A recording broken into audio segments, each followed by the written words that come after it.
Let's start our class 6 subject English text. Previous lecture में हमने आपको चैप्टर 4 में पेज नंबर 59 तक एक्सप्लेन कर दिया था।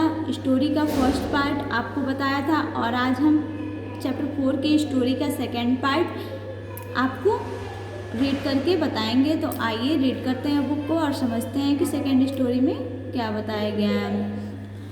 Not long after that, the good old man dreamed again, and the spirit of the dog spoke to him, telling him how the wicked people had burned the meal made from the pine tree. Take the ash of the meal, sprinkle them on the withered tree, they will bloom again, said the dog spirit. Long time के बाद good old man ने फिर से सपना देखा और dog की आत्मा ने उसे टॉक की, उससे बात की, उसे बताया कि कैसे लोगों ने पाइन ट्री से बनी मील को जला दिया था। मील की ऐश यानी ऐश मीन्स होता है राख। मील की ऐश ले लो और उन्हें विथर्ड ट्रीज पर स्प्रिंकल कर दो, यानी कि जो मुरझाए हुए पेड़ हैं उन पे छिड़क दो और वे फिर से खिल जाएंगे। डॉग की आत्मा ने उस ओल्ड मैन से, गुड ओल्ड मैन से कहा।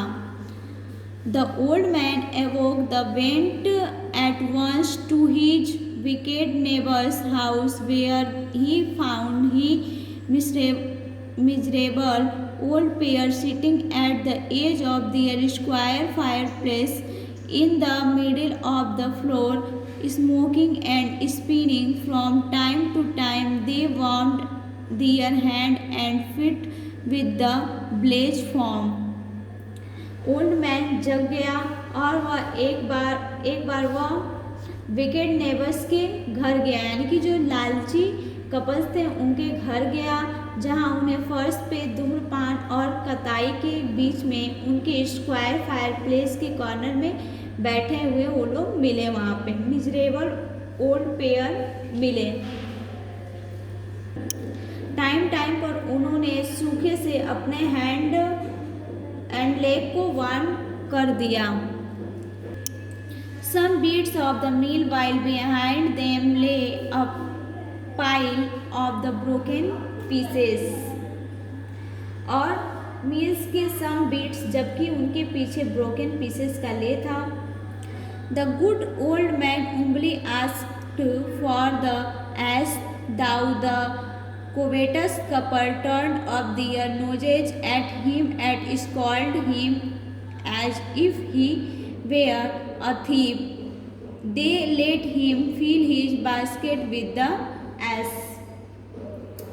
जो गुड ओल्ड मैन था, गुड ओल्ड मैन ने हुम्बली ऐश को मांगा, यद्यपि कोवेटस लोभी कपल ने उस लालची जो कपल थे, लालची कपल ने उस पर अपनी नाक घुमाई और उसे स्कॉल्ड किया जैसे कि वह एक चोर है। उन्होंने अपना बास्केट ऐश से भरने दिया।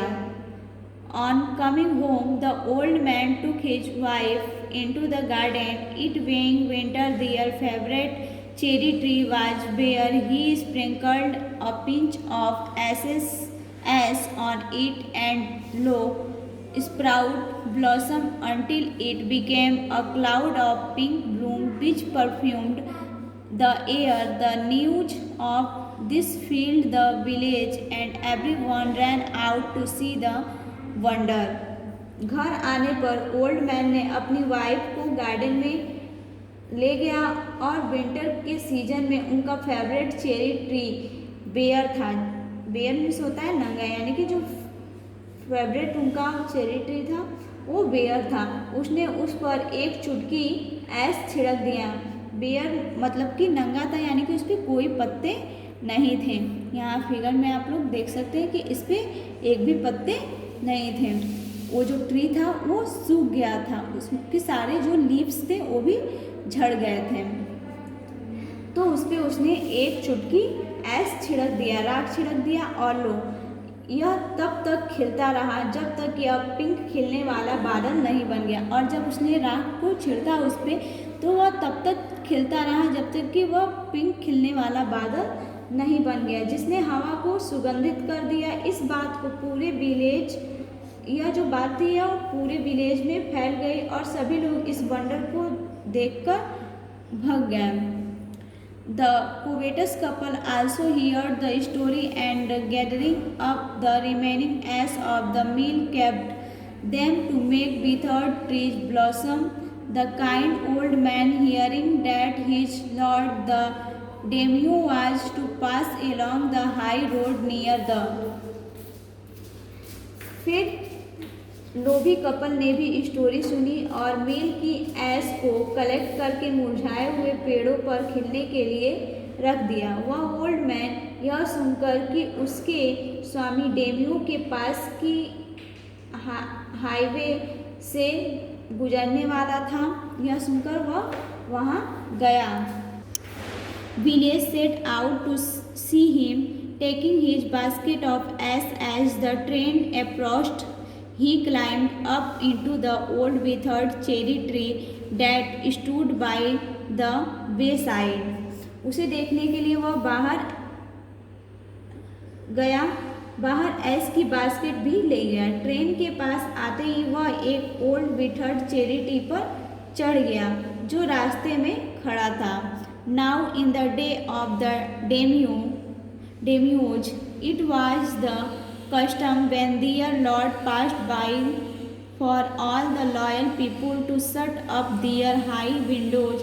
They even pasted them fast with a slip of paper so as not to commit the impertinence of looking down on his lordship. All the people along the road would fall upon their hands and knees and remain prostrate until the procession passed by. अब डेम्योज के दिनों में यह custom थी जब उनके Lord ने सभी फैथफुल लोगों के लिए अपनी हाई विंडो क्लोज कर दी थी। उन्होंने भी पेपर की एक स्लिप के साथ फास्ट लिया ताकि उनके प्रभुत्व को कम करने की ललक न हो। रोड के किनारे सभी लोग अपने हैंड एंड नी पर क्या करेंगे, गिरेंगे, और जब तक जुलूस से होकर नहीं जाएंगे, जुलूस से होकर पास नहीं होंगे, तब तक वे मुस्तैद रहेंगे। ट्रेन जब पास आई, the train drew near, one tall competent man marched ahead crying out to the people by the way, get down on your knees, get down on your knees, and everyone kneeled down while the procession was passing. और जब train पास आ गई, एक टाल competent man आगे बढ़ा। उसने लोगों को आवाज़ दी, अपने घुटने पे बैठ जाओ, अपने घुटनों पर बैठ जाओ। प्रोसेशन पास होते टाइम हर एक ने अपने घुटने टेक दिए, यानी कि वहाँ पे जितने भी लोग थे वो अपने अपने घुटनों पे बैठ गए। Suddenly the leader of the van caught sight of the aged man up in the tree.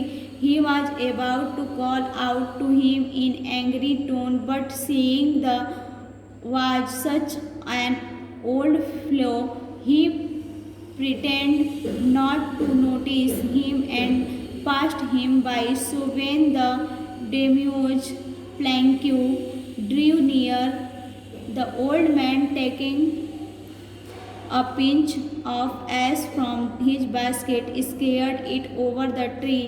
In a moment, it burst into blossom. Suddenly, गाड़ी के लीडर की नज़र ट्री पर बैठे ओल्ड मैन की ओर गई। वह उसे एंग्री होकर कुछ कहने ही वाला था कि उसकी एज देखकर उसे इग्नोर कर दिया। तो फिर जब डेम्यो की प्लैंक्यू पास पहुंची, उसने ओल्ड बास्केट से चुटकी भर ऐश उस मुरझाए हुए पेड़ पर छिड़क दी। कुछ टाइम में ही वह विथर्ड ट्री खिल गया, यानी कि जो मुरझाया हुआ पेड़ था वह खिल गया कुछ ही टाइम में। The delighted dame ordered the train to be stopped and got out to see the wonder.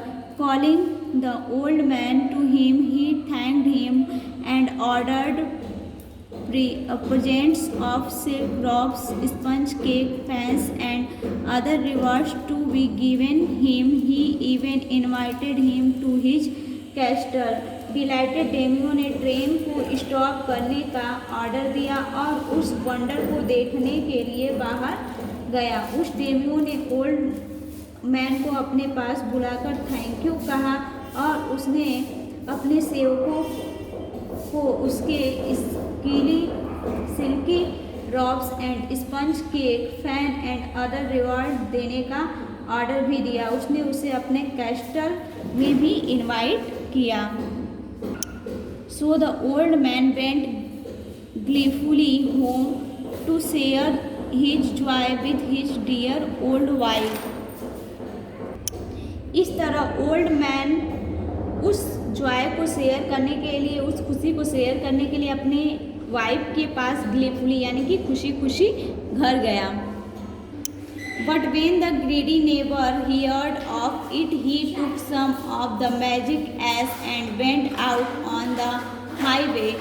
There he waited until a daimyo train came along, and instead of kneeling down like the coward, he climbed a withered cherry tree.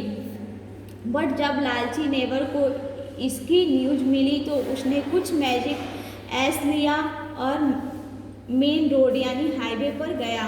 वहाँ उसने Demio के train का wait किया और simple man की तरह घुटनों के बल न झुकने के बजाय उसने ड्राइड चेरी ट्री पर, वह जो था ड्राइड चेरी ट्री पर चढ़ गया। जो मुरझाया हुआ चेरी का ट्री था उस पर चढ़ के वह बैठ गया। When the daimyo himself was almost directly under him, he threw a handful of ash over the tree, which did not change a particle. The wind blew the fine dust in the noses and eye of the daimyo and his wife, such sneezing and choking. It spoiled all the pomp and dignity of the procession. The man whose business it was to cry, "Get down on your knee," seized the old fool by the collar, dragged him from the tree, and tumbled him and his ass basket into the ditch by the road. Then, beating him soundly, he left him for dead. जब खुद Demio लगभग उस tree के नीचे आया तो उसने मुट्ठी भर ऐश उस ट्री पर बिखेर दिया जो बिल्कुल भी चेंज नहीं हुआ। एंड जो उसका फाइन पार्टिकल था, राख का जो छोटे छोटे कण थे, वे एयर में उड़कर डेमियो और उसकी वाइफ की आई में एंड नोज में घुस गए और उनको स्नीजिंग हुई और ब्रीथिंग भी उनका स्टॉप हो गया, यानी कि उन लोगों ने सांस लेना भी बंद कर दिया। इन सब ने उनकी फॉर्म एंड डिनाइटी को भी स्पॉइल्ड कर दिया एंड प्रोसेसिंग की गरिमा भी डिस्ट्रॉय हो गई। वह मैन जो क्राई करना था उसने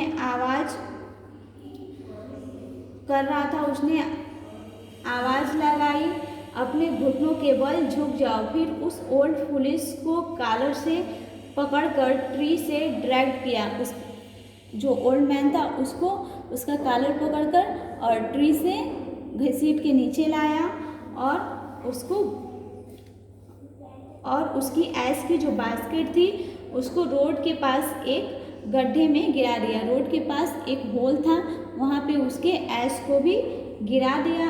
फिर उसने ज़ोर ज़ोर से उसको बहुत पीटा और फिर उसको वहाँ मरने के लिए छोड़ दिया।